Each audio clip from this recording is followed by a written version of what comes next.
برادران اسلام، واجب الاحترام بزرگوں، دوستوں، بھائیوں، عزیز نوجوانوں، قصص الانبیاء علیہ والسلام کے دروس کے ضمن میں ہم نے سیدنا ابراہیم الخلیل علیہ الصلاۃ والتسلیم ابو الانبیاء کے بارے میں سابقہ دروس میں باتیں عرض۔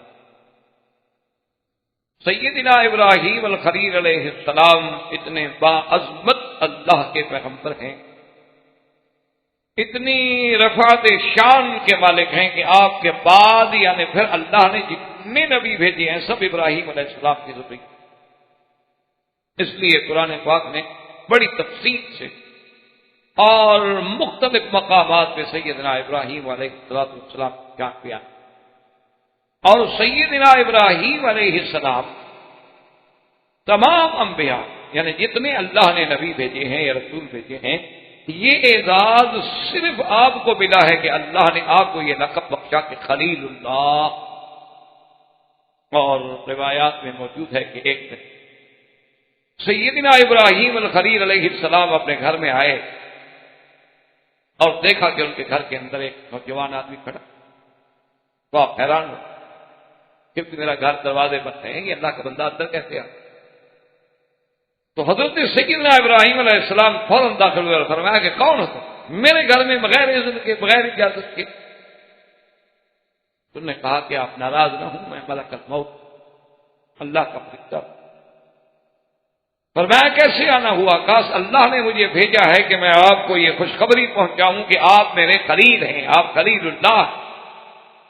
تو سیدنا ابراہیم علیہ السلام نے عرض کیا کہ میرے اللہ نے مجھے یہ مرتبہ اور یہ مقام دیا ہے۔ دیکھو نا جی، آپ کہتے ہیں فلاں میرا دوست ہے، جس کو اللہ کہے کہ میرا دوست ہے، خلت کوئی یعنی آپ اندازہ کریں کوئی ایسا لفظ نہیں ہے کہ جو ہر کسی کے لیے استعمال ہو جائے۔ یعنی سرکار دو عالم صلی اللہ علیہ وسلم اور سیدنا ابو بکر کا کتنا قرب ہے، یعنی آپ اندازہ فرمائیں کہ سب سے اول اسلام لانے والے، پھر حضور صلی اللہ علیہ وسلم کے سسر بھی ہیں، قرابت بھی ہے، پھر جس انسان نے اپنی ساری زندگی، اپنی جان، مال، اولاد، تن سب کچھ قربان کر دیا حضور پہ، لیکن حضور نے فرمایا کہ لو کنت متخذا خلیلا لاتخذت ابا بکر خلیلا ولکن صاحبکم خلیل اللہ، کہ اگر میں کسی کو خلیل بناتا اور یہ لقب دیتا تو پھر ابو بکر کو دیتا، لیکن اس کو بھی میں نہیں دیتا۔ دادا فرمایا کہ یہ مقام یعنی اگر میں کسی کو دیتا تو وہ تو مستحق سیدنا ابو بکر تھے، لیکن ان کو بھی میں نہیں دے سکتا، اس لیے کہ مجھے اللہ نے خلیل بنا لیا ہے، تو پھر ایک دل میں دو کی محبت نہیں جمع ہوتی۔ بھائی ایک وقت یہ نہیں ہو سکتا کہ آدمی اس کو بھی چاہے اور اس کو بھی چاہے، یہ بات تو سب سے بڑا شرف ہے کہ اللہ نے آپ کو خلیل اللہ کا نام دیا۔ اور دوسرا سب سے بڑی شان یہ ہے ابراہیم علیہ السلام کی، جس کو اللہ نے قرآن میں فرمایا کہ وَإِبْرَاهِيمَ الَّذِي وَفَّى، کہ میرا ابراہیم بڑا وفا، یعنی ایک تو دوست ہے، پھر دوست بھی ایسا جو وفا پہ پورا اترنے والا۔ اور یہ بھی سیدنا ابراہیم الخلیل کے بارے میں اللہ نے فرمایا کہ ہم نے بڑا امتحان لیا، لیکن ابراہیم پورا۔ وَنَادَيْنَاهُ أَن يَا إِبْرَاهِيمُ قَدْ صَدَّقْتَ الرُّؤْيَا إِنَّا كَذَلِكَ نَجْزِي الْمُحْسِنِينَ، اللہ نے خود پکارا، فرمایا ابراہیم بس تمہارا خواب سچ، تو نے اپنا خواب سچا کر، ہم نے حکم دیا آپ نے بیٹے کو پیش کر۔ یہ تو ہماری حکمت تھی کہ ہم نے اسماعیل علیہ السلام کو ذبح نہیں ہونے دیا، ورنہ ابراہیم علیہ السلام نے تو کمی نہیں۔ یہ عظمت جو ہے یہ بھی ابراہیم علیہ السلام۔ اور اسی طرح یاد رکھیں کہ بہت ساری سنتیں ایسی ہیں جو ابراہیم علیہ السلام سے چلی۔ اول من اختتن، سب سے پہلے ختنہ جو ہے، جو مسلمانوں کی آج کل ایک شعار ہے، علامت ہے، تو ختنہ جو ہے سب سے پہلے ابراہیم علیہ السلام سے سنت شروع۔ اسی طرح کتابوں میں ہے کہ اول من لبس السروالا، سب سے پہلے سلوار جو ہے وہ بھی ابراہیم علیہ السلام نے پہنا، ورنہ آپ سے پہلے کسی نبی نے سلوار نہیں پہنی۔ اچھا، سرابیل میں یہ سب چیزیں آ جاتی ہیں، یعنی پجامہ نما ہو، سادہ ہو، کیسا ہو، کچھ بھاری ہو، مقصد تو ہے کہ ورنہ رواج کیا تھا، الازار والرداء، کہ نیچے بھی چادر باندھتے تھے، اوپر قمیص پہن لیا یا اوپر بھی ایک چادر ڈال۔ سرکار دو عالم صلی اللہ علیہ وسلم نے بھی ساری زندگی جو ہے چادر باندھی، آپ نے ساری زندگی چادر باندھی ہے۔ اتنا روایات میں ملتا ہے کہ آپ نے سلوار خرید فرمائی اور اس کو پسند بھی فرمایا کہ بھئی بڑا اچھا لباس ہے کہ آدمی کا سطر محفوظ رہتا ہے، ورنہ چادر تو ہو سکتا ہے نہ لیٹنے میں کھل جائے، اب سلوار تو نہیں کھلتی۔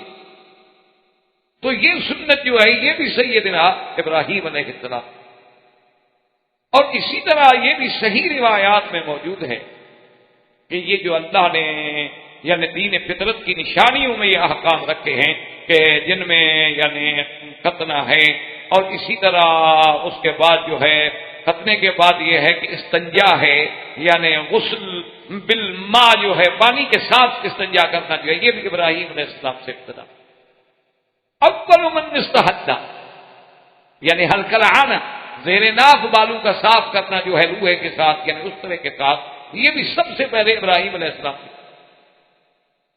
اسی طرح روایات میں موجود ہے کہ مزمدہ یعنی پانی منہ میں لے کے کلی کرنا، استنشاق ناک میں پانی لے کے ناک کو صاف کرنا، وتقلیم الاظافر ناخن کاٹنا، نتف الابط بالوں بغلوں کے بال صاف کرنا، یہ بھی سنت ابراہیم، یہ بھی سب سے پہلے سیدنا ابراہیم علیہ السلام۔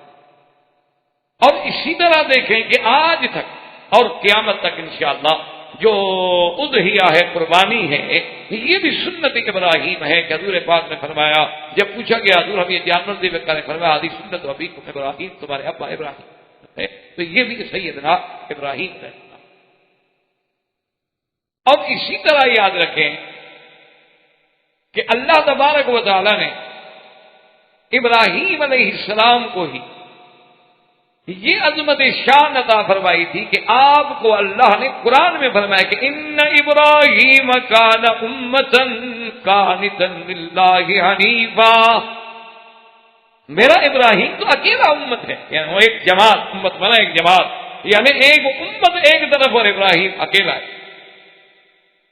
اللہ نے قرآن میں بھی یہ اعزاز بخشا، تو یہ بھی سیدنا ابراہیم علیہ السلام کو۔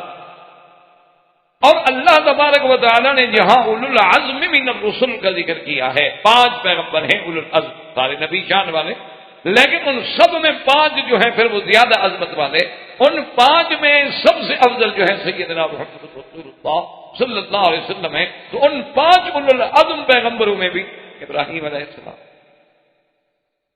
اور اسی طرح یہ بات بھی دیکھ رہے ہیں کہ اللہ تبارک و تعالی نے اپنے کعبے کا معمار جو ہے اور جس کا ذکر قرآن میں ہے وہ بھی صرف ابراہیم، اور کسی کا ذکر اللہ نے قرآن میں نہیں کیا کہ فلاں نبی نے میرا کعبہ بنایا، حالانکہ حضرت پاک صلی اللہ علیہ وسلم بھی بنائے کعبہ میں شریک ہوئے ہیں، لیکن ذکر آیا ہے تو ابراہیم و اسماعیل اور کسی پیغمبر پر۔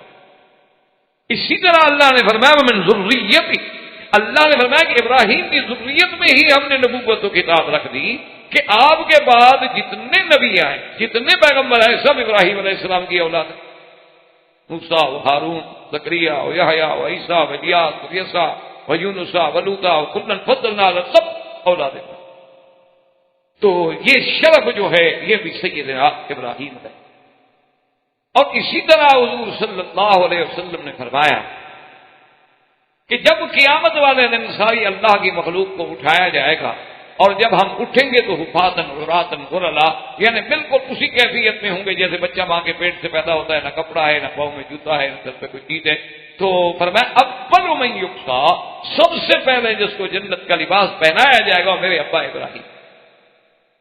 حتیٰ کہ بعد روایات میں یہ بھی آتا ہے کہ صحابہ نے پوچھا کہ حضور آپ سے بھی پہلے؟ آپ فرمایا ہاں مجھ سے بھی، کیونکہ اللہ کے راستے میں سب سے پہلے سیدنا ابراہیم علیہ السلام کے کپڑے اتار کے آگ میں ڈالا۔ تو یہ شرف جو ہے کہ تمام انبیاء سے پہلے جنت کا لباس ملنا یہ بھی سیدنا ابراہیم علیہ السلام۔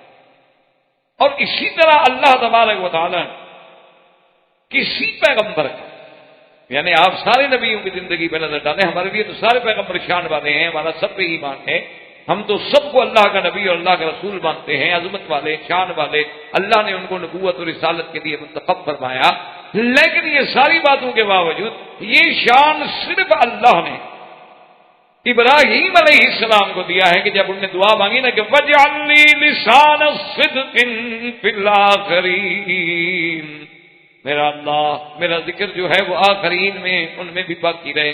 اللہ نے حکم دیا اپنے نبی پاک کو. صحابہ کہتے ہیں کہ اپنے حضور سے سوال کیا کہ یا رسول اللہ صلی اللہ علیہ وسلم، ہم نے آپ پہ سلام پڑھنا تو سیکھ لیا ہے کہ السلام علیک ایھا النبی ورحمۃ اللہ وبرکاتہ وکیف الصلاۃ علیک یا رسول اللہ، ہم آپ پہ درود کیسے بھیجیں؟ آپ نے فرمایا فقولوا اللہم صل علی محمد وعلی آل محمد کما صلیت علی ابراہیم وعلی آل ابراہیم انک حمید مجید وبارک علی محمد وعلى آل محمد كما باركت على ابراہیم وعلى آل ابراہیم انک حمید مجید. تو اللہ تبارک و تعالیٰ نے حضور پہ درود بھیجنے کے ضمن میں سیدنا ابراہیم کا ذکر کر کے آپ کا ذکر جو ہے قیامت تک زندہ کر دیا کہ جب تک قیامت تک مسلمان ہوں گے نمازیں پڑھیں گے تو جہاں حضور کا نام آئے گا وہاں ابراہیم علیہ السلام کا نام دیا. یہ شرف کسی پیغمبر کہ کسی پیغمبر کا نام ہم نماز میں لیں. اور اسی سے آپ اندازہ فرما لیں کہ 1.26 ارب تقریباً مسلمان ہیں. چلو ان میں جتنوں کو بھی اللہ نے نماز نصیب کی ہوگی، پھر 5 وقت کی نمازیں ہیں، واجبات ہیں، سنت ہے، وتر ہے، تہجد ہے، اشراق ہے، نوافل ہے، تو ایک دن میں اندازہ کریں کہ کتنے کروڑ صلاۃ والسلام جو ہے میرے آقا پر وقات سیدنا ابراہیم پر. تو یہ عظمت شان جو ہے یہ بھی صرف سیدنا ابراہیم ہے. اور اسی طرح یاد رکھیں کہ کسی پیغمبر کے واقعے کو اتنی تفصیل سے بیان نہیں کیا گیا، اور اللہ تبارک و تعالیٰ نے ابراہیم علیہ السلام کا ایک ایک واقعہ، آپ کا مناظرہ، آپ کا قوم سے مقابلہ، آپ کا بتوں کو توڑنا، آپ کا نمرود سے ٹکرانا، آپ کا آگ میں ڈالا جانا، آپ کا آگ سے، یعنی کون سا واقعہ ہے جس کو اللہ نے قرآن میں کھول کے بیان کیا. اور حضور صلی اللہ علیہ وسلم سے جب پوچھا گیا کہ حضور کریم کون ہے، آپ نے فرمایا اگر پوچھتے ہو تو الکریم ابن الکریم ابن الکریم ابن الکریم. وہ صرف کون ہے؟ وہ یوسف ہے کہ یوسف نبی ابن نبی ابن نبی ابن نبی. یوسف جو ہیں وہ بھی نبی ہے، یوسف علیہ السلام بھی نبی. اور اسی طرح دیکھیں کہ یعقوب علیہ السلام ان کے والد جو ہیں وہ بھی نبی، اور یعقوب علیہ السلام کے والد حضرت اسحاق وہ بھی نبی، اور حضرت اسحاق کے ابا ابراہیم الخلیل وہ بھی نبی. یعنی آپ حیران اندازہ کر سکتے ہیں کہ خود نبی، باپ نبی، دادا نبی، پر دادا نبی. اللہ نے گویا نبوت آپ کے گھر میں رکھ. یہ شان جو ہے یہ بھی سیدنا ابراہیم علیہ السلام. اور اسی طرح حضرت ابراہیم علیہ السلام کو اللہ نے صحف بھی عطا فرمایا جس کا ذکر قرآن میں ہے، صحف ابراہیم وموسیٰ. اور حضور سے پوچھا گیا سرکار دو عالم صلی اللہ علیہ وسلم سے کہ ابراہیم علیہ السلام کے جو صحف ہے ان میں کیا؟ آپ نے فرمایا ان میں امثال، مناجات، ان میں مثالیں تھیں کہ اللہ نے مثالیں دے دے کے سمجھایا. اور اس میں اتنی بلیغ، اتنی حکمت پہ مبنی امثلہ کا ذکر ہے کہ اگر آدمی وہ دیکھے تو انسان حیران ہو جاتا ہے کہ ابراہیم علیہ السلام کی اس دور کی نصائح جو ہے وہ آج بھی امت کے لیے ہدایت کا ذریعہ. تو یہ شرف جو ہے یہ بھی سیدنا ابراہیم علیہ السلام کو ملا. تو آپ نے ملک الموت سے پوچھا کہ اللہ نے جو مجھے خلیل بنایا تو کس میری نیکی کو اللہ نے قبول فرما دیا، کیونکہ یہ کوئی معمولی اعزاز تو نہیں ہوتا. تو ملک الموت نے کہا کہ اللہ فرماتے ہیں کہ میرا خلیل دینا تو جانتا ہے لیکن کسی کو لیتا. تو یہ اللہ کو آپ کی صفت اتنی پسند آ گئی، اتنی بھا گئی ہے کہ اللہ نے آپ کو خلید. جیسے کہ ایک صحیح حدیث میں آتا ہے حضور پاک صلی اللہ علیہ وسلم نے فرمایا، آپ نے فرمایا بلال بھائی تم نے کون سا ایسا عمل کیا کہ میں نے جنت میں جب میں داخل ہوا تو جہاں بھی میں گیا خشخشت کا امامی، تیرے چلنے کی آواز میرے آگے آگے آ رہی، تو میرے آگے چل رہا تھا. بھائی اتنے مرتبے پہ تو کیسے پہنچ گیا؟ ویسے حضور کے آگے چلنا جو ہے چونکہ خادم ہے، خادم مخدوم کے آگے چلتے. تو لیکن حضور نے فرمایا کہ تمہیں یہ مرتبہ کیسے مل گیا؟ تو حضرت بلال نے عرض کیا کہ یا رسول اللہ صلی اللہ علیہ وسلم، میں نے اپنے اوپر لازم کیا ہوا ہے کہ جب بھی میں وضو کرتا ہوں تو فوراً 2 رکعت نماز پڑھتا ہوں تحیۃ الوضو، اور اپنے آپ کو وضو کے ساتھ ہے، کبھی بے وضو نہیں۔ اب یہی بات جو تھی وہ اللہ کو پسند آئی۔ اسی طرح یہ بھی شان یہ حضرت سیدنا ابراہیم الخلیل علیہ السلام ہے کہ حضور نے فرمایا کہ میں نے جنت میں دیکھا انی رأیت کثرت، میں نے ایک کثرت، ایک عظیم شان محل دیکھا، من لؤلؤۃ، سارے کا سارا موتیوں سے بنا ہوا، اینٹوں کے بجائے بھی موتی لگے ہوئے، اور موتی بھی ایسا ہے جس میں سوراخ تک بھی نہیں۔ میں نے دیکھا اور میں نے پوچھا کہ یہ عظیم شان قصر کس کا ہے؟ انہوں نے کہا یہ سیدنا ابراہیم خلیل علیہ السلام کے لیے اللہ پر۔ سیدنا ابراہیم خلیل علیہ السلام یعنی خلیل اللہ بھی ہیں، ابو الانبیاء والرسل بھی ہیں، اولو العزم من الرسل بھی ہیں۔ خلیل اللہ کے ساتھ اتنا بڑا اعزاز ملا ہے کہ ابراہیم الذی وفا، اور پھر اللہ نے آپ کو جو بھی حکم دیا اس کی تعمیل پوری کی۔ آپ حیران ہوں گے کہ آپ کو ختنے کا حکم کب ملا؟ جب آپ کی عمر 120 سال ہوگی۔ اتنی بڑی عمر میں حکم ہے، آج کوئی حکم ہے؟ اللہ کے حکم کے بعد پھر پوچھنے کی یا انکار کرنے کی کیا تکلیف یا دیر کرنے کی کیا بات؟ تو یہ ساری عظمتیں جو ہیں سیدنا ابراہیم علیہ السلام۔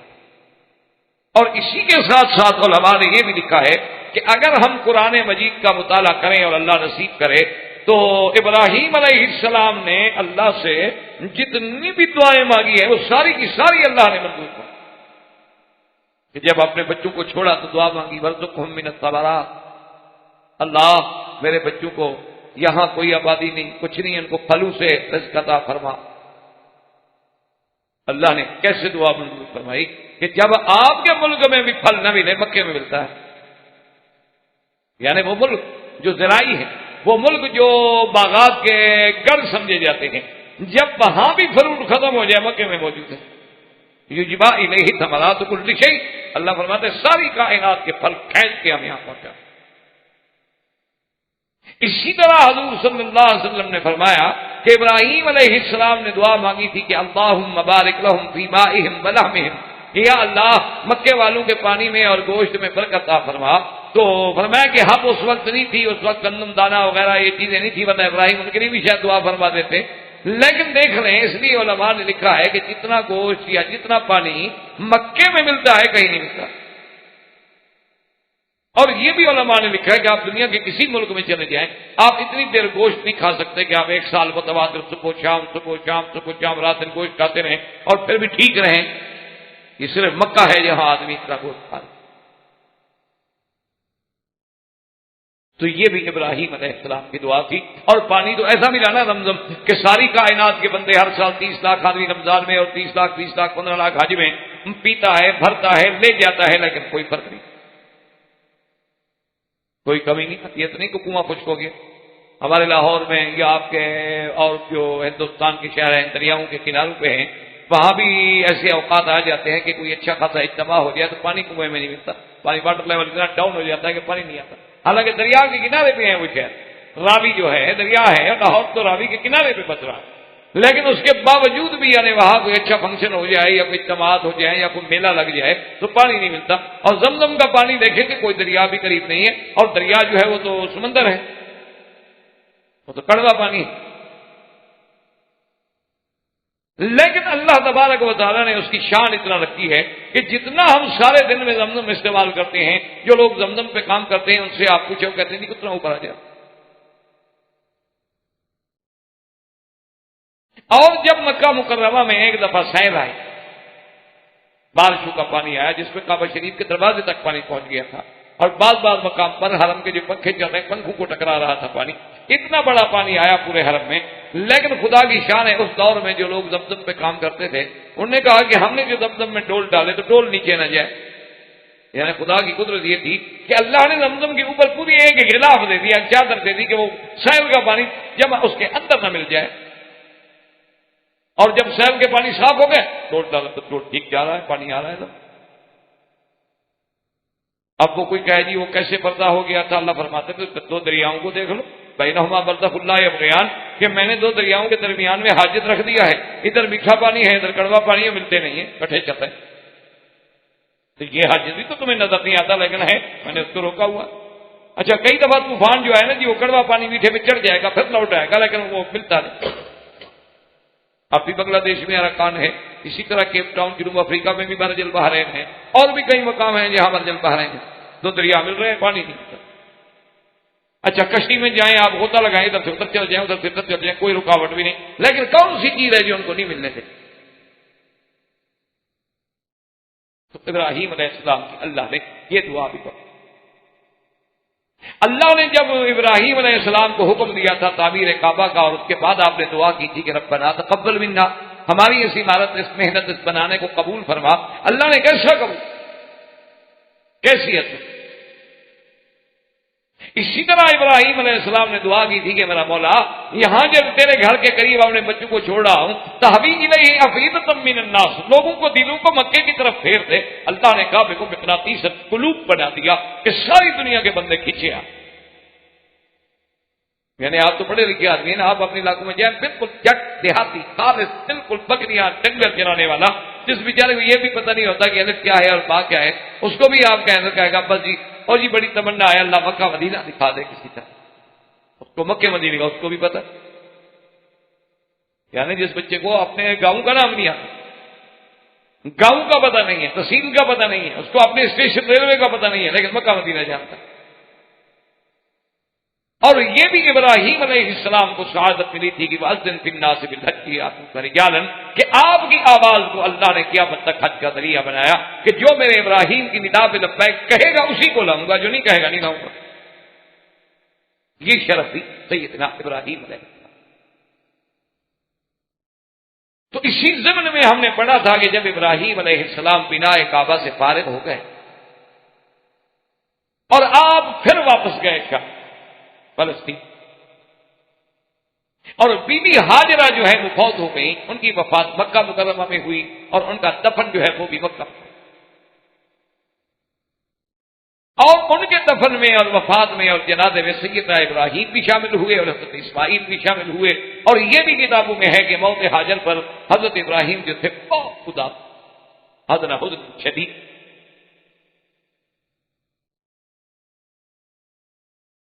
سیدنا ابراہیم علیہ السلام جب واپس گئے بیوی ہاجرہ فوت ہو گئی،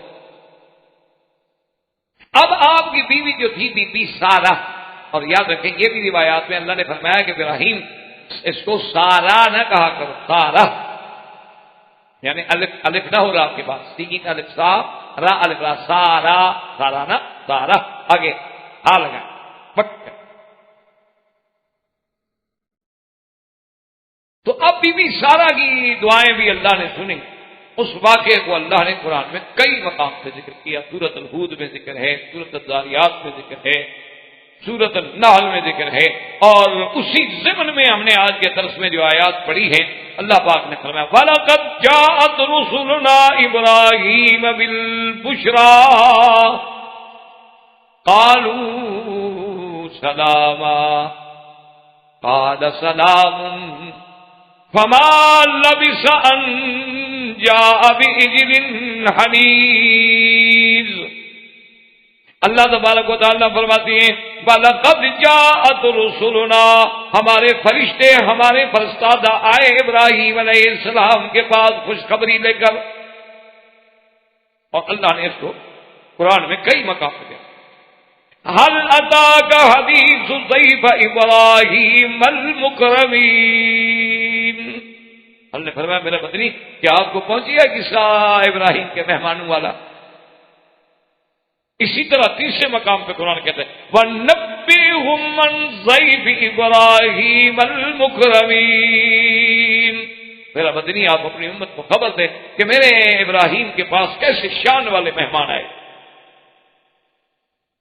ابراہیم علیہ السلام کے بعد جب مہمان آئے آتے ہوئے انہوں نے سلام کیا، ابراہیم علیہ السلام نے سلام کا جواب دیا، اور ایک مقام پہ آتا ہے قال سلام قوم منکرون، سلام دیا، آپ نے کہا بھائی عجیب بات ہے کہ لوگ منکر کا معنی غیر معروف، یعنی جانے پہچانے تو نہیں لگتے، یہ سمجھ نہیں آ رہی، ہمارے علاقے کے بندے تو لگتے نہیں، علاقے کا آدمی تو پہچانا جاتا ہے۔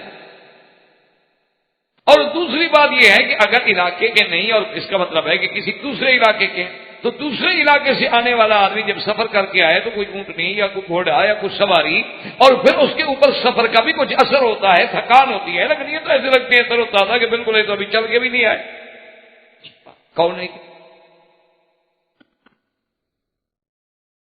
یہاں قرآن فرماتا ہے کہ فما لبث ان جاء بعجل حنیذ، اور دوسری جگہ قرآن کہتا ہے فراغ الی اہلہ، یعنی خفیہ طریقے سے سلام کرنے کے بعد چپ کر کے کسی طریقے سے فوراً گھر چلے گئے۔ یہاں قرآن کہتا ہے بعجل حنیذ، یعنی بچڑا بھنا ہوا، اور دوسری جگہ قرآن کہتا ہے بعجل سمین، موٹا تازہ بچڑا۔ اچھا، دونوں میں کوئی تفاوت نہیں، مقصد ہے کہ اعتبار بدن کے موٹا تازہ تھا اور بھول کے لے آئے۔ اور اسی سے علماء نے یہ مسئلہ بھی استنباط کیا ہے کہ آداب ضیافت میں یہ ہے کہ یعنی مہمان نوازی کے آداب میں یہ ہے کہ آدمی اپنے مہمانوں سے پوچھے نہیں، جو وقت کے مطابق، حالات کے مطابق تقاضا ہے اور جو کچھ اللہ نے اس کو توفیق دی وہ چپ کر کے پیش۔ مثلا چائے کا وقت ہے، چائے پیش کر دے، کھانے کا وقت ہے، کھانا پیش کر دے۔ ایسا وقت ہے کہ اندازہ ہو سکتا ہے یہ آدمی دور سے آئے ہیں، کھانا نہیں کھایا ہوگا تو پوچھ بھی سکتا ہے، لیکن آداب ضیافت اسی میں ہے کہ جو اللہ نے آپ کو دیا ہے، جو ہے سوکھی روٹی ہے، کچھ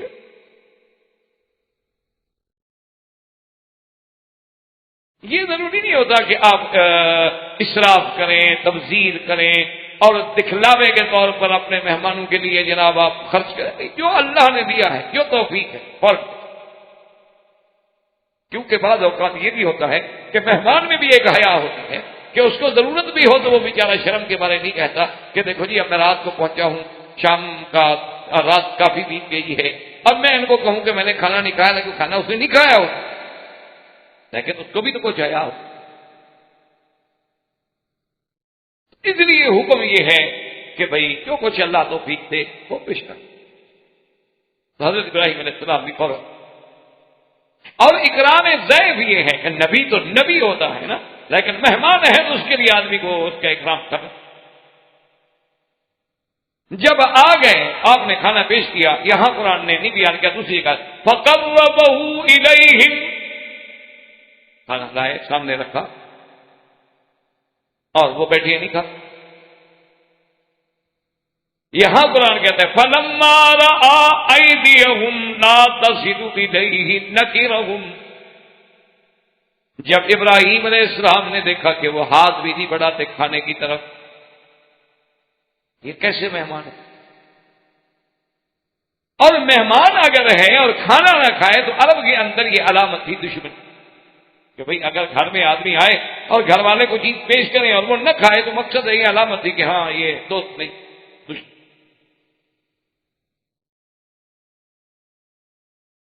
اور حضرت ابراہیم علیہ السلام نے جب دیکھا کہ ان کے تو ہاتھ ہی آگے نہیں بڑھتی، اتنا اچھا کھانا میں پکا کے لایا ہوں، خود اٹھا کے لایا ہوں، خود پیش کیا ہے، اب دل میں خوف پیدا ہوا۔ وَأَوْجَسَ مِنْهُمْ خِيفَةً قَالُوا لَا تَخَفْ، اب دل میں خوف پیدا ہوا، اور جب دل میں خوف آئے تو چہرے پر بھی اثار ہوتے ہیں۔ اس کے بعد جب انہوں نے دیکھا تو انہوں نے کہا آپ ڈرے نہیں، اِنَّا أُرْسِلْنَا إِلَىٰ قَوْمِ لُوطٍ، اور یہ آنے والے کون تھے؟ یاد رکھیں یہ فرشتے تھے، اور یہ بھی کتابوں میں ذکر ہے کہ آنے والوں میں حضرت جبریل علیہ السلام بھی تھے، حضرت میکائیل علیہ السلام بھی تھے، اور ملک الموت بھی تھے، یہ تین فرشتے۔ بعض علماء نے یہاں ایک روایت نقل کی ہے کہ جب ابراہیم علیہ السلام نے اصرار کیا کہ بھئی آپ کھانا کیوں نہیں کھاتے، تو انہوں نے کہا کہ ہم کھانا مفت نہیں کھاتے، پیسوں کے ساتھ کھاتے، کی قیمت اگر آپ لے لیں تو پھر کھائیں گے۔ تو ابراہیم علیہ السلام نے کہا کہ بھائی تم مہمان ہو، انہوں نے کہا جی نہیں بس ٹھیک ہے، آپ کا اپنے آداب ہیں، ہمارے اپنے آداب ہیں، کہ ہم مفت چیز نہیں کھاتے، کہ کسی کی اس کا بدلہ دیتے ہیں، اس کی آپ قیمت بتا دیں تو پھر ہم کھائیں گے۔ انہوں نے کہا ٹھیک ہے قیمت تو ہے، چلو قیمت دے دو۔ انہوں نے کہا جی کیا قیمت ہے؟ اس نے کہا اس کی قیمت صرف اتنا ہے کہ جب کھانا کھاؤ تو پڑھو بسم اللہ الرحمن الرحیم، اور جب کھا لو تو کہہ دو الحمدللہ، اللہ تیرا شکر ہے، بس قیمت ادا ہو گئی۔ لیکن یہ روایت اسرائیلی ہے اور صحیح نہیں ہے، اس لیے کہ وہ تو اللہ کے فرشتے ہیں، بسم اللہ پڑھو یا نہ پڑھو، الحمدللہ پڑھو یا نہ، وہ تو ہر وقت اللہ کی تسبیح ہیں، عباد المکرمون ہیں، وہ ہر وقت اللہ کی تسبیح و تقدیس بیان کرتے ہیں، اور پھر وہ تو ہر لحاظ سے کھانے سے پاک ہیں، وہ ایسی بات کیسے کر سکتے؟ اور قرآن میں بھی اس کا کوئی اشارہ۔ اب جناب جب یہ بات طے ہوگی، انہوں نے کہا کہ حضرت آپ نہ گھبرائیں، ہم تو آئے ہیں قوم لوط کی طرف، اور درمیان میں اللہ نے ہمیں یہ بھی حکم دیا ہے کہ ابراہیم علیہ السلام کی طرف سے جانا ہے۔ تو اب آپ کی بیوی جو تھی وہ ساتھ کھڑی، وَامْرَأَتُهُ قَائِمَةٌ فَضَحِكَتْ فَبَشَّرْنَاهَا بِإِسْحَاقَ وَمِنْ وَرَاءِ إِسْحَاقَ يَعْقُوبَ۔ اللہ تبارک و تعالیٰ فرماتے ہیں کہ آپ کی بیوی کھڑی تھی، فَضَحِكَتْ، بیوی ہنس پڑی۔ اچھا اب بعض علماء یہاں یہ کہتے ہیں کہ جب ان کو خوشخبری دی گئی نا بیٹے کی تو پھر بیوی ہنس پڑی، حالانکہ یہ بات نہیں ہے، کیونکہ یہاں قرآن یہ کہتا ہے کہ یہ واقعہ پہلے ہے اور بشارت بعد میں ہے۔ وَامْرَأَتُهُ قَائِمَةٌ فَضَحِكَتْ فَبَشَّرْنَاهَا بِإِسْحَاقَ وَمِنْ وَرَاءِ إِسْحَاقَ يَعْقُوبَ۔ تو بشارت تو بعد میں، اور بی بی صاحبہ کا ہنسنا جو ہے وہ پہلے۔ تو یہ کیوں کہا گیا کہ بی بی صاحبہ کیوں ہنسی؟ کہتے ہیں کہ بی بی صاحبہ دراصل اس لیے ہنسی تھی کہ قوم لوط جو تھی وہ اخبث ترین قوم، قوم لوط علیہ السلام جو تھی وہ دنیا کے افحش ترین مصیبت میں پڑی ہوئی تھی، اور پورے اس علاقے میں فساد پھیلا دیا تھا، اور کسی کی عزت محفوظ نہیں تھی۔ تو جب ان پر عذاب کی بات آئی تو بی بی خوش ہو گئی کہ اچھا ہوا، الحمدللہ ایسی قوم پر تو قہر آنا ہے۔ اس لیے بی بی صاحبہ کو، اب جب بی بی صاحبہ کو یہ خبر آ گئی تو انہوں نے کہا کہ ہم آپ کو ایک اور خوشخبری بھی دیتے ہیں کہ اللہ تبارک و تعالیٰ جو ہے آپ کو بیٹا عطا فرمائیں گے، اور بیٹے کا نام بھی اسحاق ہوگا، اور پھر اسحاق کے بعد اس کا بیٹا یعقوب ہوگا۔ یعنی خوشخبریوں کی خوشخبریاں، کئی خوشخبریاں ہوگی نا، ایک تو آپ کو بیٹا ملے گا، پھر بیٹا بھی نبی ہوگا اسحاق، پھر اسحاق کا بھی بیٹا ہوگا یعقوب، اور وہ بھی نبی۔ جب بی بی صاحبہ نے سنا، قالت یا ویلتا أألد وأنا عجوز وهذا بالي شيخا إن هذا لشيء عجيب۔ جب سنا تو کہنے لگا عجیب بات، أألد وأنا، مجھے بچہ ہوگا، میں بڑھیا۔ روایات میں آتا ہے کہ آپ کی عمر 90 سال تھی اس وقت، اور ابراہیم علیہ السلام تو 120 سال سے بھی گزر چکے تھے۔ اس نے کہا کیا کہیں؟ اور دوسری جگہ قرآن کہتا ہے فَأَقْبَلَتِ امْرَأَتُهُ فِي سَرَّةٍ فَسَكَّتْ وَجْهَهَا۔ قرآن کہتا ہے کہ آپ کی بیوی جو تھی نا جی، فَأَقْبَلَتِ امْرَأَتُهُ فِي سَرَّةٍ، سرہ کہتے ہیں کہ آدمی حیران ہو کے ایسا حیران ہو کے آواز نکال، اس کو عربی میں کہتے ہیں سرہ، کہ بالکل بے تحاشا۔ فَسَكَّتْ وَجْهَهَا، اور اپنے چہرے پہ ایسے ہاتھ مارا، جیسے عورتوں میں رواج ہوتا ہے اب بھی کوئی بات ہو کہتے ہیں عجیب بات ہے، یہ کوئی ہو سکتا ہے یہ کوئی کرنے والی بات ہے، ابھی عورتوں میں یہ بات موجود۔ یہاں ہے کہ أَأَلِدُ وَأَنَا عَجُوزٌ، اور دوسری جگہ قرآن کہتا ہے کہ آپ نے فرمایا اور تحجب سے کہا کہ عجوز عقیم، کہ میں بوڑھی بھی ہوں اور میں تو وہ عورت ہوں جس سے کبھی اولاد نہیں ہوئی، میں تو عقیم بھی ہوں۔ عقیم کہتے ہیں پانچ، یعنی وہ عورتیں جس میں اولاد کے انجاب کی خصوصیت تھی۔ اب وہ جناب بی بی صاحبہ نے کہا جی کی بات ہے کہ یہ ہمیں بشارت دے رہے ہیں بیٹے کی، مجھے بیٹا ہوگا، اچھا چلو میں بھی بڑھیا، پھر میرا شوہر بھی دیکھو آدھا بالی شیخن، یہ مجھ سے بھی بوڑھا، کیونکہ جو شیخوخہ میں پہنچ چکے ہیں۔ پہلے جو ہے نا آدمی جنین ہوتا ہے، پھر صبی ہوتا ہے، پھر ولد ہوتا ہے، پھر مراہق ہوتا ہے، پھر غلام ہوتا ہے، پھر شاب ہوتا ہے، اس کے بعد شیخ ہوتا ہے۔ جب سن شیخوخہ میں پہنچ گیا تب بوڑھے آدمی سے کیا اولاد ہوگی بھائی؟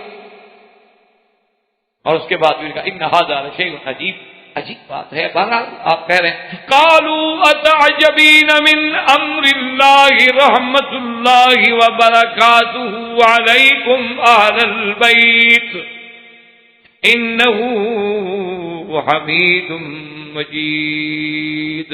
اللہ کے فرشتوں نے کہا کہ کس بات پہ تعجب کر رہے؟ اللہ کے حکم سے، اللہ کی رحمت ہو، اللہ کی برکتیں ہوں آپ کو، آپ تو نبی کا اہل بیت ہیں، اللہ کی قدرت پر وہ اس کی مرضی ہے، بڑھاپے میں دے دے مرضی ہے، جوانی میں دے دے مرضی ہے نہ دے۔ یہب لمن یشاء اناثا ویہب لمن یشاء الذکور او یزوجہم ذکرانا واناثا وَيَجْعَلُ مَن يَشَاءُ عَقِيمًا۔ اللہ چاہے تو لڑکے دے، لڑکیاں دے، جوڑے دے، اور چاہے تو باز کر دے، کچھ بھی نہ دے۔ کتنے خوبصورت جوڑے ہوتے ہیں، جوان عورت ہے، جوان مرد بچہ۔ اچھا کتنے آدمی دیکھو کہ بوڑھے ہیں اور اولاد ہے، کتنے آدمی ہیں بیمار ہیں، بعض مزمن امراض کے مریض ہیں لیکن اولاد ہے۔ اچھا بعض لوگ دیکھیں کہ دولت کا حساب کتاب حد نہیں ان کی، اولاد سے معلوم ہے، ایک وقت کی روٹی نہیں، گھر میں اولاد کی لینے لگی ہوئی ہیں ماشاءاللہ۔ یہ اللہ کی شان، یہ اللہ کا نظام ہے، اس میں کون طاقت ہے؟ اگر یہ دولت والوں کو اولاد ملتی پھر غریب کے پاس ہوتی ہی نہ، پھر غریب کو تو یہ تو پیسے والے تو ماشاءاللہ بڑے حاصل ہوتے ہیں، کسی غریب کو بچہ تھوڑا رکھنے دیتے۔ یہ اللہ کا نظام ہے، اس لیے ہم نے کہا کیا تعجب کر رہے ہیں، اور اسی سے یہ مسئلہ بھی سمجھ لیں کہ یہ اللہ کا قرآن ہے، اور فرشتے کہہ رہے ہیں کہ رحمت اللہ وبرکاتہ علیکم اہل البیت، اور یہاں تو صرف ابراہیم کی بیوی ہے نا، وہ تو کوئی ہے ہی نہیں، تو معلوم ہوا کہ اہل بیت اصل ہوتی ہی بیوی ہے، اسی لیے قرآن میں جہاں اہل بیت کا ذکر ہے اس سے مراد بھی ازواج نبی ہیں، نہ جیسے کہ شیعہ کہتے ہیں کہ بس اہل بیت پنجتن پاک ہے باقی کوئی اہل بیت نہیں۔ اب دیکھو نا یہاں تو قرآن ہے، کہنے والے فرشتے اور خطاب دے رہے ہیں اہل البیت، اور آگے کون ہے؟ فقط حضرت ابراہیم علیہ السلام کی بیوی ہے، تو معلوم ہوا کہ اصل اہل بیت کا اطلاق ہوتا ہی بیوی پہ ہے، بچے تو ویسے ہی شامل ہو جاتے ہیں، بچوں کو تو شامل کیا جاتا ہے، اسی لیے تو حضور نے دعا مانگی تھی کہ یا اللہ یہ میرے بچے جو میری چادر کے نیچے، اللہم ہؤلاء اہل بیتی، یہ بھی میری اہل بیت، مطلب قرآن کی نص سے لفظ اہل بیت جو ہے اس کا اطلاق ہوتا ہی بیوی کا، کہ جیسے اللہ نے کہا۔ اللہ تبارک و تعالیٰ کے فرشتوں نے خوشخبری دی، اور اللہ نے اس خوشخبری کے عوض میں اسی بیوی سے، یعنی بیوی سارہ سے، خدا کی شان دیکھیں، یہ نہیں کہ کسی اور بیوی سے، بیوی سارہ سے آپ کو اولاد دی، اور اولاد بھی کیسی؟ سیدنا اسحاق ہے۔ اچھا، اور اللہ نے اسی میں یہ اشارہ بھی فرما دیا تھا کہ من وراء اسحاق یعقوب، کہ اسحاق کے بعد ہی ان کا بیٹا یعقوب بھی ہوگا۔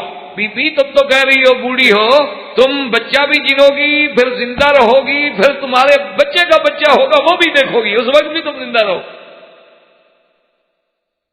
بوڑھی ہونے کا کیا مطلب ہے؟ یہ اللہ کے ہاتھ میں۔ اچھا خدا کی شان ہے، اب بھی یہاں ایسے لوگ ہیں جن کی عمر 100 سے زیادہ ہے اس ملک میں، اور ابھی چند دن قبل میں اخبار میں پڑھا تھا، پتہ نہیں اس کی عمر 96 سال تھی یا 100 تھی، انہوں نے کہا پتہ نہیں میں کو 8ویں شادی کر رہا ہوں، پتہ نہیں کتنی شادی کر رہا ہوں۔ آپ نہ ڈریں بھائی، آپ کو ایک ہی کافی ہے کیا؟ تو یہ تو عربوں کی میں بات کر رہا ہوں جن کا یعنی سر ہے کہ عرب سے تعلق ہے، ویسے خدا کی قدرت ہے، یاد رکھیں عرب جو ہے یہ سامی نسل، سامی جو ہے نا اللہ نے ان میں یہ قوتیں زیادہ رکھی ہیں بنسبت عامی کے اور بنسبت یاب، یہ بھی ایک طبی تحقیق ہے کہ جتنے سامی نسل لوگ ہوں گے ان میں خدا کی قدرت ہے کہ اللہ نے یہ جنسی قوت جو ہے وہ زیادہ، غلبہ بھی زیادہ۔ 3 ہی تو بیٹے تھے نا، حام سام یافس، یا حام کی اولاد یا سام کی ہے یافس کی، یہ عرب سارے سام میں آتے۔ تو اب جناب اللہ نے بیٹا بھی عطا فرمایا اور بیٹے کا بیٹا بھی عطا فرمایا، اور اس کے بعد پھر بھی سارا جو ہے وہ فوت۔ اور بی بی سارا جب فوت ہوئی ہیں تو ان کا دفن جو ہوا ہے وہ ہوا ہے جبرون. جبرون یاد رکھو اسی مقام کا نام ہے جس کو آج کل کہتے ہیں خلیل. یعنی آپ جائیں نا بیت المقدس انشاءاللہ تو اس کے بالکل ساتھ ایک جگہ ہے جس کو خلیل کہا جاتا ہے. پہلے بیت اللہ میں ہے، پھر وہ جبرون حبشی ہے، اور اسی جبرون تو یہ ان کا نام تھا یعنی سریانی زبان میں، عبرانی زبان میں اسی کا نام جو ہے خلیل ہے. تو اچھا ان کے جنازے میں بھی سیدنا اسماعیل مکے سے پہنچے اور اسحاق علیہ السلام تو پہلے وہاں موجود تھے، تو سیدنا ابراہیم علیہ السلام نے اور اسحاق اسماعیل علیہ السلام نے جنازہ پڑھا اور ان کو وہی دفن فرمایا، اور ان کی قبر مبارک جو ہے وہ بھی اسی جبرون میں یعنی خلیل میں ہے. اور یہ علاقہ جو تھا مربع جو تھا اس کے بنانے والے بھی سلیمان تھے. اس لیے علماء نے لکھا کہ یہ تعین تو نہیں کی جا سکتی کہ یہ جگہ ہے، یعنی وہ ایک علاقہ وہی ہے جیسے ایک مسجد کا قلعہ ہے، یعنی جگہ تو یہی ہے، لیکن اس میں کون سی قبر ہے بی بی کی یہ تعین، لیکن قلعے کی تعین کون. تو سیدنا ابراہیم علیہ السلام کی اولاد جو ہیں سیدنا اسحاق علیہ السلام. اچھا اسی طرح ایک بات یاد رکھیں کہ بی بی ہاجرہ سے جو اولاد ہوئی وہ اسماعیل علیہ السلام. اور آج کے اس سبق سے ہمیں یہ بھی ایک بات جو ہے واضح ہو گئی. قرآن کہتا ہے فبشرناہا باسحاق، تو جب کعبہ آپ نے بنا کے واپس فلسطین آئے تو پھر بشارت ملی اسحاق کی. اس کا مطلب ہے کہ ذبح کے وقت اگر تھا تو صرف اسماعیل، کیونکہ بنا کعبہ میں شریک ہونے والا اسماعیل ہے، کیونکہ وہ تو قرآن میں ثابت ہے نا کہ وَإِذْ يَرْفَعُ إِبْرَاهِيمُ الْقَوَاعِدَ مِنَ الْبَيْتِ وَإِسْمَاعِيلُ، وہ تو قرآن میں موجود ہے کہ بنا کعبہ کے وقت ابراہیم علیہ السلام کے ساتھ کون ہے؟ اسماعیل. اچھا اسی طرح آج تک بھی حتیم کو کہا جاتا ہے ہجر اسماعیل، کیونکہ میزاب رحمت کے این نیچے بیٹھ کے حضرت اسماعیل علیہ السلام جو تھے وہ عبادت کرتے تھے، نماز پڑھتے تھے، دعائیں مانگتے تھے، تو اس جگہ کو کہا گیا ہجر اسماعیل. اور اب اللہ فرماتے ہیں فبشرناہا، یعنی اس واقعے کے بعد ہم نے اسحاق کی بشارت دی. تو یہ بات واضح ہو گئی کہ ذبیح جو ہے وہ اسماعیل علیہ السلام ہیں نہ کہ اسحاق ہیں، جیسے کہ اسرائیلیوں نے بعض روایات میں یہ سازش کی ہے کہ ہم یہ ثابت کریں کہ ذبیح جو ہے وہ اسماعیل علیہ السلام نہیں ہے. تو یہ بات تھی، یہ بھی بات. اور اسی کے ساتھ یہ بات بھی یاد رکھیں کہ ابراہیم علیہ السلام جو تھے آپ نے بی بی ہاجرہ سے شادی ہوئی، اس سے حضرت اسماعیل. بی بی سارہ سے اللہ نے حضرت اسحاق. اچھا بی بی سارہ جو ہے یہ حضرت ابراہیم کے خاندان. بی بی ہاجرہ جو ہے وہ بادشاہ نے دی تھی ہدیہ. اس کے بعد پھر حضرت ابراہیم علیہ السلام نے پھر بھی شادی کی. اس شادی سے بھی اللہ نے پھر آپ کو 5 یا 6 اولادیں عطا، یعنی بی بی ہاجرہ کے علاوہ بی بی سارہ کے علاوہ ایک بی بی تھی کنطورہ، ان سے بھی آپ نے شادی فرمائی ہے، اور ان سے بھی سیدنا ابراہیم علیہ السلام کی اولاد. اچھا اور اسی طرح قرآن مقدس میں آپ یہ دیکھ رہے ہیں کہ اللہ نے ابراہیم علیہ السلام کی صفت اسی صورت میں جو ہم نے آج پڑھی ہے فرماتے کہ ان ابراہیم لحلیم اواہ منیب. میرا ابراہیم جو ہے بڑا حوصلہ، میرا ابراہیم حلیم، حلم والا. حلم جو ہے بہت بڑی صفت. اچھا اللہ نے جو آپ کو 2 بیٹوں کی بشارت دی ہے قرآن میں آپ پڑھیں گے، ایک جگہ آتا ہے بشرناہ بغلام علیم، ہم نے علم والے بیٹے کی بشارت، اور ایک جگہ جو بشارت ہے آتا ہے بغلام حلیم، ہم نے علم والے بیٹے کی.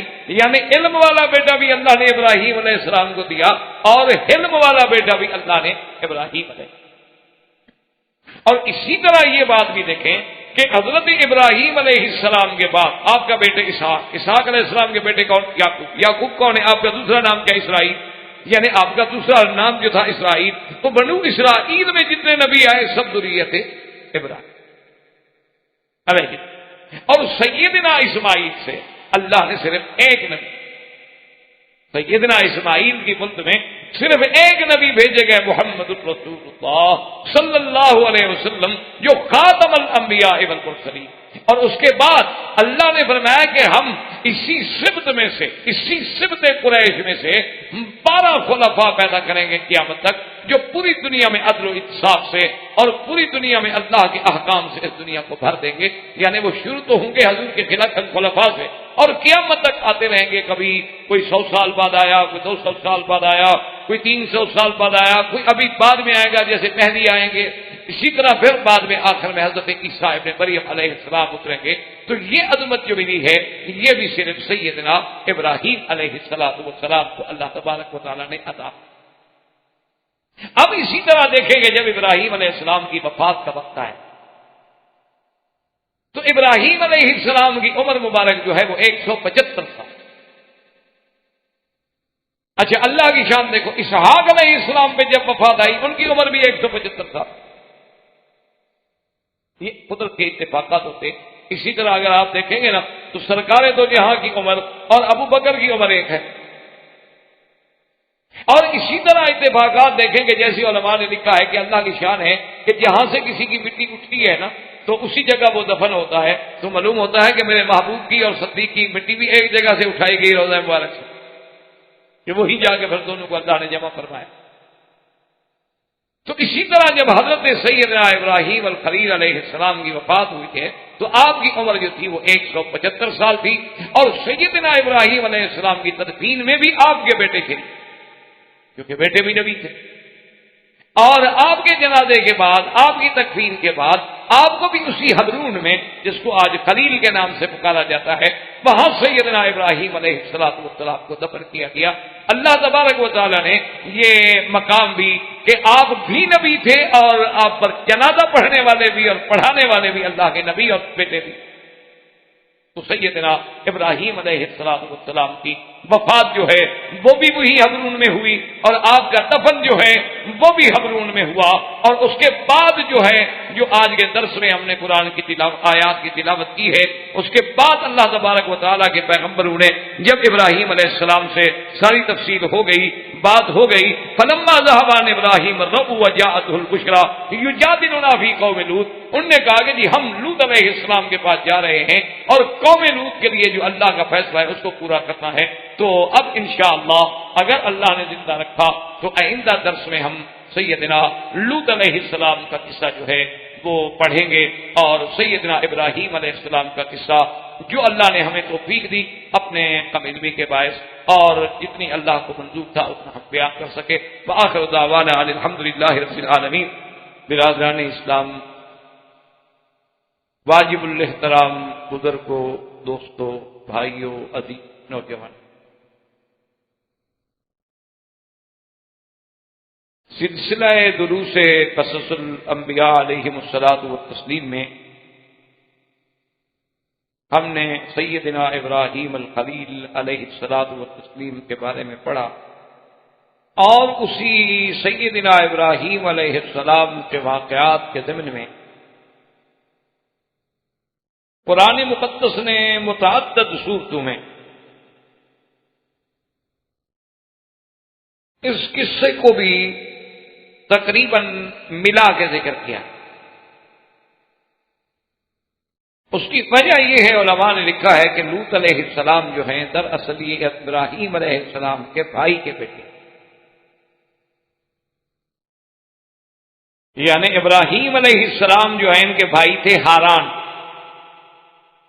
تو ہاران کے بیٹے جو ہیں وہ لوط ہیں، تو پھر لوط ابن طارق ہیں، یعنی جیسے ابراہیم علیہ السلام کے باپ کا نام طارق تھا اور لقب آذر تھا، تو یہ لوط جو ہیں وہ ان کے بھائی کے بیٹے ہیں، تو اس لیے ایک بڑا قریبی تعلق۔ اور اسی طرح ہمیں یہ بھی روایات کتب سابقہ سے یہ بات ملتی ہے کہ لوط علیہ السلام جو ہے وہ بھی دراصل یعنی طارق کے گھر میں، آذر کے گھر میں ہی پرورش پائی، اور ابراہیم علیہ السلام وہ اکٹھے رہے، ایک تو بھائی کے بیٹے ہیں اور پھر زیادہ قرب بھی ہے کہ ایک گھر میں پرورش ہو۔ اور ابراہیم علیہ السلام پر جب آزمائشوں کے پہاڑ ٹوٹے، جب سیدنا ابراہیم الخلیل علیہ السلام پر دور ابتلا آیا اور آپ کو اس وقت کی مقتدر قوتوں نے آگ میں ڈالا، تو حضرت لوط علیہ السلام کے سامنے یہ سارا واقعہ گزرا۔ دراصل یہ قصے جو ہیں قرآن پاک میں یہ مقام ہیں مواعظ کے، عبر کے، کہ انسان ان کو پڑھ کے عبرت حاصل۔ یہ دیکھیں کہ وقت کی ہمیشہ سرمایہ دار قوتیں جو ہیں یا مقتدرہ قوتیں جو ہیں وہ ہمیشہ اہل حق کے خلاف ہیں۔ حضرت نوح علیہ السلام کے زمانے سے لے کر سرکار دو عالم صلی اللہ علیہ وسلم کے زمانے تک ہم اگر نظر دوڑائیں تو ہر دور میں اہل حق کی مخالفت کرنے والے کون لوگ تھے؟ بڑے لوگ تھے، سرمایہ دار تھے، جاگیردار تھے، یا وقت کے حاکم تھے۔ اسی لیے نوح علیہ السلام تو سب سے پہلے رسول اور نبی ہے نا، جب آپ نے قوم کو دعوت دی تو سب سے پہلے اللہ کا قرآن کہتا ہے کہ قال الملأ من قومه انا لنراك في ضلال مبين۔ آپ کی قوم کے جو بڑے بڑے سردار تھے، ملا کہتے ہیں جن کی وجہ سے آنکھیں بھر جائیں ڈر سے، دلوں میں روب پڑ جائے، وہ ہوتے ہیں ملا یمتنعون القلوب من هیبتهم، کہ لوگوں کے دل دیکھ کے ڈر جاتے ہیں، لگے بڑا آدمی کون آ رہا ہے۔ قال الملأ من قومه، سب سے پہلے ان کے سرداروں نے کہا کہ جی معلوم ہوتا ہے نعوذ باللہ آپ تو گمراہ ہیں،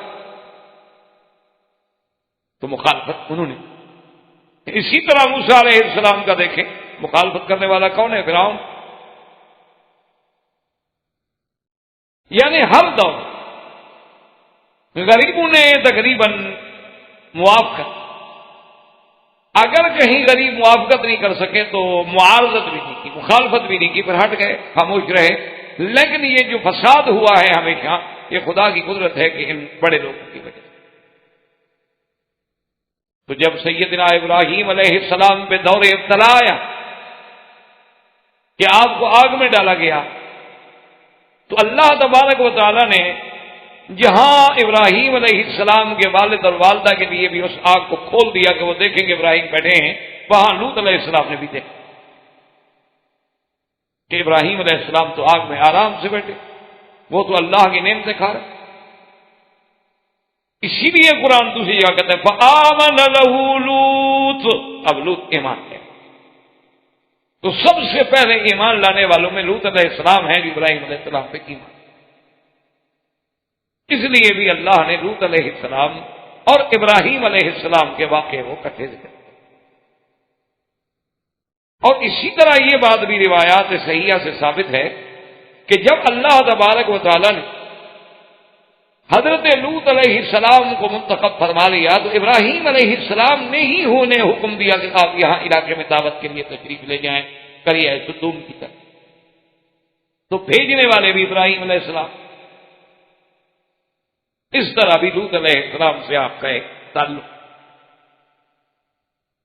تو اسی ضمن میں جب ابراہیم علیہ السلام کے پاس مہمان آئے کہ جیسا ہم پڑھ چکے ہیں درس میں، اور آپ نے ان کے لیے کھانے کا انتظام کیا، ایک بچڑا ماشاء اللہ تر و تازہ بھونا اور گوشت بنا کے جناب لے آئے۔ اب وہ کھاتے نہیں، تو ابراہیم علیہ السلام کو جب خوف لاحق ہوا کہ یہ کیوں نہیں کھاتے، آپ جب ڈر گئے تو پھر انہوں نے کہا کہ ہم اللہ کے فرشتے ہیں، اور انہوں نے ابراہیم علیہ السلام کو بیٹے کی مبارک دی۔ اور وہ بیٹا کون؟ اسحاق، کیونکہ اسماعیل علیہ السلام کا واقعہ اس سے پہلے آپ پڑھ چکے تھے کہ فبشرناہا باسحاق ومن وراء اسحاق یعقوب، تو آپ کو حضرت اسحاق علیہ السلام کی بشارت دی گئی، اور اسحاق علیہ السلام پیدا ہوئے بی بی سارہ کے بعد، جو آپ کی پہلی بیوی۔ اب جناب اسی کو دیکھیں کہ یہ ساری بشارتیں جب ہو گئیں، ابراہیم علیہ السلام کو بشارت مل گئی، لیکن ابراہیم علیہ السلام نے یہ اندازہ تو لگا دیا کہ بھی اگر صرف بچے کی خبر ہی دینی تھی تو پھر ایک فرشتہ بھی کافی ہے، پھر 3 فرشتوں کے آنے کی کیا ضرورت ہے؟ اور 3 اہم فرشتے جبرائیل، میکائیل اور ملک الموت۔ اگر انسان کو مبارک دینی ہے تو بی بی مریم کے پاس بھی تو اکیلے جبریل علیہ السلام تشریف لے آئے، تو اس کے لیے تو اتنا ضرورت نہیں ہوتی کہ 3 فرشتے آئیں، اور 3 بھی وہ فرشتے جو تمام ملائکہ میں افضل ہیں۔ تو اس لیے قرآن کہتا ہے کہ دوسری جگہ، کیونکہ یہ اسلوب ہے اللہ کے کلام کا کہ ایک ہی واقعے کو وہ مختلف پہلو سے بیان کرتے ہیں اور مختلف اسلوب سے بیان کرتے ہیں تاکہ پڑھنے والے کے دماغ میں اللہ کا قرآن اتر جائے۔ اور دوسری وجہ اس کی یہ ہوتی ہے کہ قرآن اکٹھا تو نازل ہوا نہیں کہ چلو ایک صورت میں بیان کر دیا جاتا، قرآن تو اترا ہے صورت آیت آیت، کبھی مکے میں، کبھی مدینے میں، کبھی خیبر میں، کبھی بدر میں، کبھی عرفات میں، کبھی مینا میں، کبھی حدیبیہ میں۔ تو جیسے جیسے حالات ہوتے تھے اسی کے مطابق قرآن نازل ہوتا۔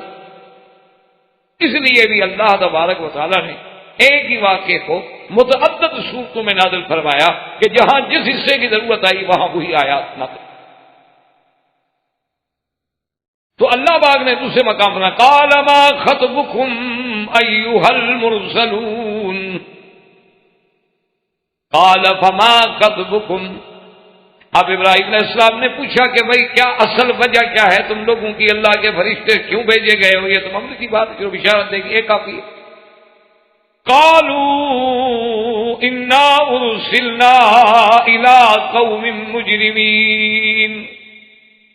اب فرشتوں نے کہا کہ بھئی اصل بات یہ ہے کہ ہمیں تو اس مجرمین قوم کی طرف اللہ نے بھیجا ہے، قوم لوط کی طرف اللہ تبارک و تعالی نے ہمیں بھیجا ہے کہ اب ان کے نافرمانیوں کی انتہا ہو چکی ہے، اب ان کی بغاوت کی انتہا ہو چکی ہے، اب ان کا استیصال کا وقت آ گیا ہے، اب ان کے سروں کی فصل پک چکی ہے اور ان کے کٹنے کا زمان آ۔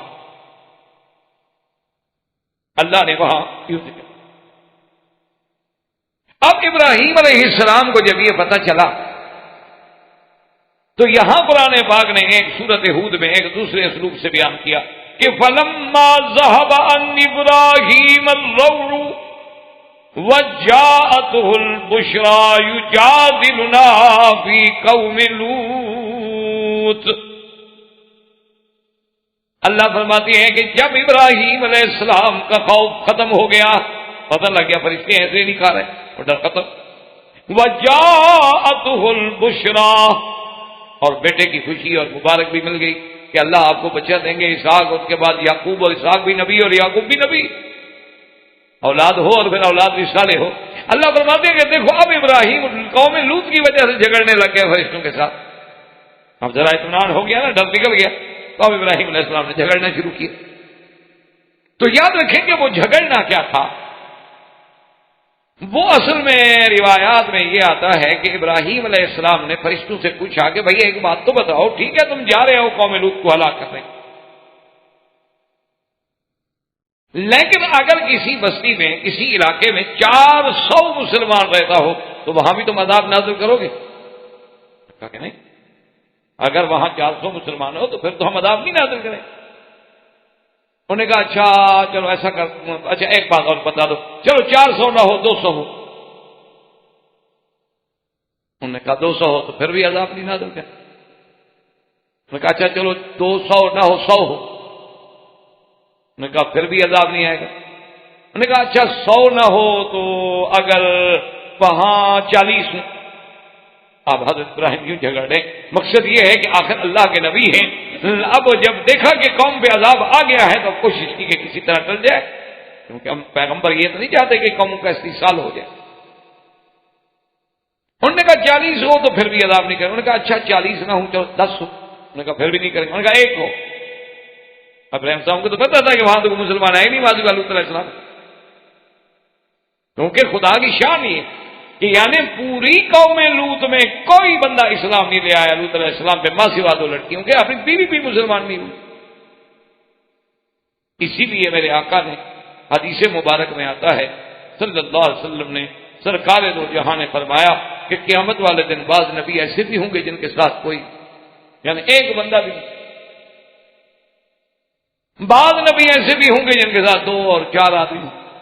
تو اس لیے ہمیشہ یاد رکھا کریں، اسی لیے علماء حق نے قرآن و سنت کی روشنی میں فرمایا ہے کہ مجمع زیادہ ہونا، بھیڑ زیادہ ہونا، عدد زیادہ ہونا کو حقانیت کی دلیل نہیں ہوتی، یہ کوئی دلیل نہیں۔ ویسے بھی اللہ کی شان ہے، آپ دیکھیں نا جی کہ گلاب کا پھول ہو تو پھول تو ایک ہوگا، کانٹے 18 ساتھ لگے۔ اسی لیے آپ دیکھیں کہ جب پانی آتا ہے تو اس کے اوپر جتنا گند اور جتنا چھوٹی موٹی تنکے اور چیزیں اور ایسی ساری اس کے اوپر چڑھی ہوئی ہوتی، تو یہ کوئی دلیل نہیں ہوتی کہ اگر ایک طرف مثلا ہم کہیں کہ دیکھو جی بلاد اروپا ہے اور یورپ اور امریکہ ہے اور ماسکو ہے اور رشیا ہے اور ہر جگہ کفر ہے، یہ کوئی دلیل نہیں ہے چاہے ساری دنیا میں ایک مسلمان ہو. یہ تو کوئی ضروری نہیں ہے کہ اگر ہم زیادہ، ہاں یہ ایک الگ بات ہوتی ہے کہ اب ہم مسلمان ہیں الحمدللہ، پھر کسی مسئلے پر جمہور ایک طرف ہے تو ان کا وزن ہوتا ہے، لیکن جہاں کفر اور اسلام کی بات ہے کہنا مسلمان اللہ کے نبی کے ذمہ دعوت ہے. اگر کوئی مسلمان ہو گیا الحمدللہ، نہیں ہوا تو نبی کا تو اس میں کوئی ذمہ نہیں. ان علیک الا البلاغ، آپ کی ذمہ داری ہے کہ حق پہنچا دو. تو انہوں نے کہا کہ اگر ایک بھی ہونا پھر بھی ہم عذاب نہیں کریں گے، لیکن قرآن کہتے ہیں، انہوں نے کہا ابراہیم علیہ السلام بات یا ابراہیم اعرض عن ھذا انہ قد جاء امر ربک وانہم آتیہم عذاب غیر مردود. انہوں نے کہا ابراہیم اب جانے دیں، آپ چھوڑیں اس بحث کو، ان کا وقت آ چکا ہے، اللہ کے عذاب کا فیصلہ ہو گیا، اب اللہ کے عذاب کو کوئی ٹال نہیں سکتا. اب اس کا کیا فیصلہ. باقی دوسری جگہ قرآن پھر بیان کرتا ہے کہ باقی تمہیں خوف ہے کہ وہاں حضرت لوط علیہ السلام ہے، جیسے قرآن کہتا ہے کہ حضرت ابراہیم نے پھر کہا ان فیھا لوطا، کہ خدا کے بندے وہاں لوط ہے تم عذاب کیسے کرو. قالوا نحن اعلم بمن فیھا، فرشتوں نے کہا ہمیں پتہ ہے کہ اس بستی میں کون کون مسلمان ہیں، ہم اللہ کے حکم سے پہلے ان کو نکالیں گے پھر عذاب ہوگا. اس لیے ہمیشہ یاد رکھیں کہ یہ اللہ تبارک و تعالیٰ کی حکمت تھی، اللہ کی رحمت تھی کہ اگر کسی بستی میں ایمان والے ہوں تو کبھی ان کی وجہ سے بھی عذاب چل جائے. اسی کے ضمن میں حدیث مبارک میں موجود ہے کہ اللہ تبارک و تعالیٰ کے نبی کے صحابہ کبھی کبھی حیران ہوتے کہ ہم پر اتنے ظلم و ستم کے پہاڑ ٹوٹ رہے ہیں لیکن مکے والوں پہ کوئی عذاب نہیں نازل ہوتا. اللہ نے فرمایا وما كان الله ليعذبهم وانت فيهم، محمد مدنی صلی اللہ علیہ وسلم ہم ان پہ کیسے عذاب اتاریں، آپ جو ان کے اندر بیٹھے ہوئے آپ جائیں پھر دیکھیں کیسے ہم ان کو ٹھیک کرتے. آپ ہیں تو پھر ہم عذاب نہیں کرتے. اسی طرح قرآن کہتا ہے کہ ہم وہاں بھی عذاب نہیں کرتے جب ہم سے کوئی بخشش مانگنے والے ہوں. اور اسی طرح قرآن کا یہ فیصلہ ہے، اللہ کا فیصلہ ہے، فرمایا وما كنا معذبین حتی نبعث رسولا، ہم کسی بستی کو برباد نہیں کرتے، ہلاک نہیں کرتے جب تک اپنا پیغمبر نہ بھیجیں، جب تک نبی نہ بھیجیں یا نبی کا خلیفہ یا عالم نہ بھیجیں، ان کو حق بات پہنچا نہ دی جائے، ان کو اتمام حجت نہ کر دیا جائے. ایسے نہیں اللہ کسی کو پکڑ لیتے. اسی لیے میرے آقا سرکار دو عالم سیدنا محمد رسول اللہ صلی اللہ علیہ وسلم اپنے صحابہ کو وصیت فرماتے تھے کہ جب تم جنگ کے لیے جا رہے ہو تو خیال رکھنا لا تغیروا، ایسے نہیں جا کے شب خون مار دو کسی بستی پر، بلکہ انتظار کرنا. فاذا سمعتم النداء، اگر تمہیں اذان کی آواز آ جائے فلا تغیروها، حملہ نہ کرو. جو اس کا مطلب ہے اندر مسلمان ہے، اذان جو دے رہے. اور اگر اذان کی آواز نہ آئے تو پھر سمجھ لو کہ اس بستی میں کوئی مسلمان نہیں. یہ نہیں ہو سکتا کہ مسلمان ہو اور اذان نہ کہے اور نماز نہ پڑھے. تو حضور صلی اللہ علیہ وسلم سے منع. لیکن ایک بات پہ ایک حدیث مبارک میں یہ آیا ہے کہ ایک دفعہ ایک بی بی صاحبہ نے حضور صلی اللہ علیہ وسلم سے سرکار دو عالم سے ایک سوال کیا. آپ بتا رہے تھے نا کہ ایسے امتوں پہ عذاب آئیں گے، ایسے عذاب آئیں گے، ایسے عذاب آئیں گے. تو اس بی بی نے پوچھا کہ یا رسول اللہ صلی اللہ علیہ وسلم انہلک وفینا الصالحون، کہ کیا ہم اس وقت بھی ہلاک ہو جائیں گے، ہم اچھے لوگ ہوں گے، چلو ہم برے ہیں لیکن اچھے بھی ہیں. حضور نے فرمایا کہ ہاں اذا کثر فیکم الخبث، کہ جب بے حیائی بڑھ جائے گی، جب برائی بڑھ جائے گی تو پھر اللہ کے عذاب آ جاتے ہیں، پھر اللہ پاک عذاب کر دیتے ہیں. اس میں اچھے بھی رگڑے جاتے ہیں اور برے بھی رگڑے جاتے ہیں. پھر قیامت والے دن ہر کوئی اپنے عمل پہ اٹھے گا، اچھا ہے تو اس کو جزا اچھی مل جائے گی، برا ہے تو سزا مل جائے گی، لیکن پھر اللہ عذاب کو نہیں کرے. اسی طرح ایک روایت میں موجود ہے کہ اللہ نے حکم دیا ایک بستی پر عذاب، کہ فلاں بستی پہ عذاب نہ. تو فرشتوں نے عرض کیا کہ یا اللہ اس بستی میں تو ایک ایسا تیرا بندہ رہتا ہے کہ جس کی کوئی نماز قضا نہیں ہوئی، جس کا رات دن تیرے ذکر میں ہے، تیری یاد میں ہے، تیرے فکر میں ہے، ہر وقت زبان پہ تیرا نام ہے، اس کے بارے میں کیا حکم ہے؟ فرمایا اس پر بھی کر۔ آپ ملائکہ نے کہا اللہ کی مرضی ہے، انہوں نے کہا مولا آپ کا حکم ہے، انکار نہیں ہو سکتا۔ اب اللہ نے فرمایا ملائکہ تم نہیں جانتے، ٹھیک ہے وہ عابد تھا، زاہد تھا، وہ ذاکر تھا، لیکن اس نے میں برائی پر کسی دوسرے کو روکنے کی کوشش نہیں کی۔ تو صرف ہمارا نیک ہونا کافی نہیں ہوتا، جیسے آج کل ایک محاورہ ہے نا کہ بھئی تو اپنی نبیڑ، تجھے غیر سے کیا، یہ غلط۔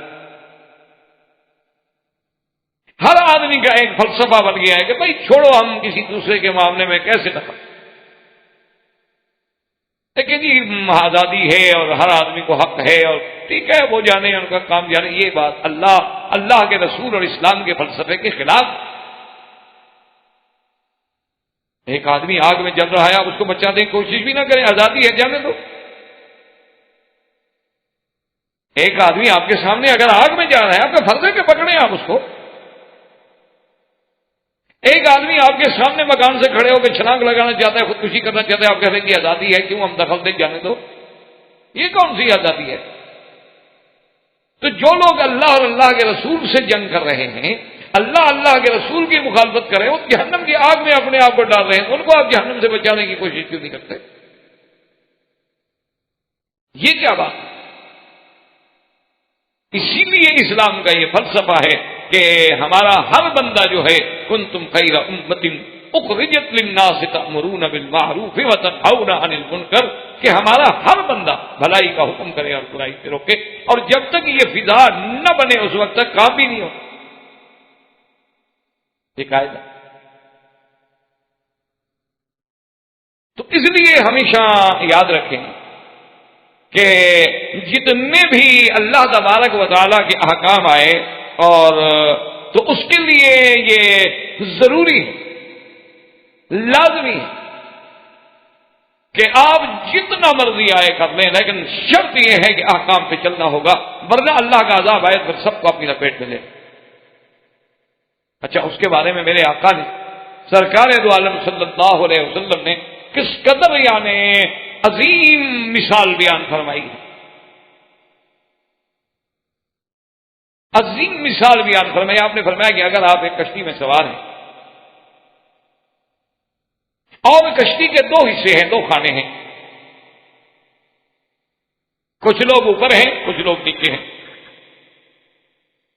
اگر نیچے والوں کا یہ مزاج بن جائے کہ ہم اس کشتی میں سوراخ کر کے نیچے سے پانی لے لیتے ہیں، ادھر سے جانا پڑتا ہے، ادھر جاؤ اور کنارے پہ کھڑے ہو اور ڈول ڈالو اور پھر پانی نکالو، تو بڑا آسان ہے کہ ہم یہاں تختہ توڑ کے تھوڑا سا یہاں سے سوراخ کر کے ہر آدمی اپنا ڈول بھر لے گا۔ اگر اللہ کے نبی نے فرمایا کہ تم ان کا ہاتھ نہ پکڑو اور وہ سوراخ کرنے اور پانی اندر بھر جائے جو تم اوپر رہ رہے ہو، تو تمہارا کیا حال ہوگا؟ اگر تم اوپر بیٹھے رہو گے جی ہم تو دور ہیں، ہمیں تو کچھ نہیں ہو رہا، لیکن جب اس کشتی میں پانی بھرے گا، جب وہ ڈوبیں گے تم بھی ساتھ ڈوب جاؤ۔ اسی لیے اللہ تبارک و تعالیٰ کی شان ہے کہ اللہ تبارک و تعالیٰ اپنے بندہ یعنی اس کا اگر ایک بندہ بھی اللہ کی یاد کرنے والا ہے تو کل یہ تھا اس کی وجہ سے بھی ادا نہیں ہے۔ اور دوسری بات جو اصل بنیادی بات ہے سمجھنے والی، وہ اپنے دل و دماغ میں اللہ کی رحمت سے رکھ لیں کہ جب تک آپ نوح علیہ السلام سے لے کر یعنی سرکار دو جہاں صلی اللہ علیہ وسلم تک جتنے پیغمبر اور ان کی قومیں گزرے ہیں، جب آپ نظر ڈالیں گے تو آپ اس نتیجے پہ پہنچیں گے کہ اللہ محض کافر ہونے کی وجہ سے کسی کو عذاب نہیں دیتے۔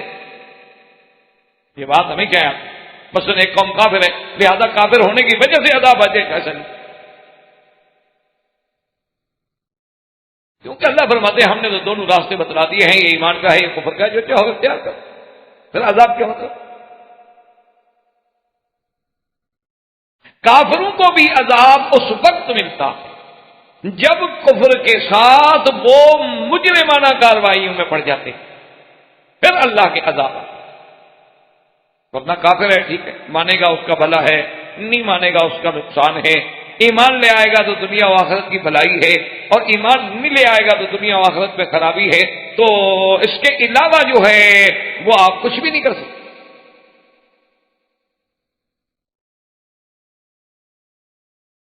تو یہ ہمیشہ ہے. اب دیکھیں نا کہ نوح علیہ السلام کی قوم ہے, نہیں عذاب آیا, لیکن جب قوم نے نوح علیہ السلام کو مارنا شروع کر دیا, مار کے بے ہوش کر دیتے, نوح علیہ السلام کو مجنون کہتے, دیوانہ کہتے, استہزاء کرتے, جب وہ جرائم میں بڑھتے گئے اور ان پہ اب تبلیغ نے اثر بھی چھوڑ دیا کہ نوح علیہ السلام کو کہنے پڑا کہ یا اللہ میں نے ان کو ہر حال میں دعوت دی ہے, ان کو کوئی اثر نہیں, حتیٰ کہ اگر آپ ان کو چھوڑ دیں تو میں ان کی نسلوں کو بھی آزما چکا ہوں, آئندہ بھی جو نسل پیدا ہوگی وہ بھی کم لن یلدوا الا فاجرا کفارا. اسی طرح پہ آپ دیکھیں, نظر ڈالیں کہ موسیٰ علیہ السلام کے مقابلے پہ فرعون تھے, تو بنو اسرائیل کے مقابلے پر قبط تھا, فرعون تھا, لیکن اتنی مدت طویلہ تک عذاب نہیں آیا فرعون یا فرعون کی قوم پہ. لیکن جب وہ حد سے بڑھ گئے تو لوگوں کے بچوں کو قتل کر دو, بچیوں کو غلام بنا دو, ان کو جناب اپنے مشقتوں کے کاموں میں عذابوں میں ڈال دو, سارے مصائب کا ان کو شکار کر دو, تو پھر اللہ تبارک و تعالیٰ کا جلال جو ہے وہ جوش میں آتا ہے. ورنہ کافر کو بطور کافر ہونے کی سزا نہیں ملتی, کیوں؟ وہ تو اللہ پاک نے ہر بندے کو پیدا کرنے کے بعد اس کے سامنے راستہ کھلا رکھ دیا. تو اس لیے قرآن مجید یہ کہتا ہے کہ فرشتوں نے ابراہیم علیہ السلام سے کہا کہ حضرت اب بات کہنے کا کوئی فائدہ نہیں, اللہ کے فیصلے جو ہیں وہ کبھی بدلا نہیں, لا مبدل لکلماتہ, اللہ کا جو حکم ہو جائے تو ہو جاتا ہے. انہم آتیہم عذاب غیر مؤجل. اب اللہ کے فرشتے وہاں سے چلے اور حضرت لوط علیہ السلام جو تھے یہ رہتے تھے قریہ سدوم میں. قریہ سدوم جو ہے آج کل اس کو کہتے ہیں بحر میت. یہ اگر آپ اردن جائیں, جارڈن جائیں, اس کے قریب وہ جگہ ہے, تو اس کو کہتے ہیں بحر میت. یعنی وہ ابھی بھی وہ سمندر کا وہ علاقہ ہے کہ وہاں اب بھی پانی میں کوئی چیز زندہ نہیں رہتی, حالانکہ پانی موجود ہے لیکن کوئی چیز جان